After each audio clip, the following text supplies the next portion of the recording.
নমস্কার, আমি সংযুক্তা। আপনারা দেখছেন ইউনিফ্লাই নিউজ বাংলা। আজকের বিশেষ খবর, বাবা চন্দনেশ্বর শিব মন্দিরে লক্ষ লক্ষ মানুষের ভিড়ের মাঝে সামিল হয়ে সাধারণের মঙ্গল কামনায় পুজো দিলেন মেদিনীপুর লোকসভা কেন্দ্রের তৃণমূল কংগ্রেস প্রার্থী জুন মালিয়া। তার সাথে উপস্থিত ছিলেন রাজ্য তৃণমূল যুব কংগ্রেস সাধারণ সম্পাদক সন্দীপ সিং সহ দলের অন্যান্য সদস্যরা।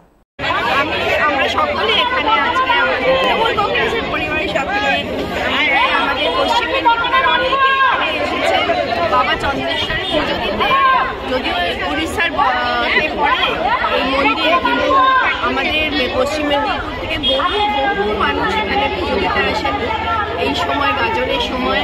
এবং আমরা আজকে সকলে এসে বাবার কাছ থেকে আশীর্বাদ নিয়ে নিচ্ছি যে আমাদের পশ্চিম মেদিনীপুরে সবাই যেন খুব ভালো থাকে, পশ্চিম মেদিনীপুরের মানুষ এবং তাদের পরিবারের সকলে যেন সুস্থ থাকেন এবং আমাদের সামনে যে সুস্থভাবে যেন হয়ে যায়, ভালো মতো হয়ে যায়। তাই আসুন আমরা সকলে মিলে বলি জয় বাবা, জয় বাবা।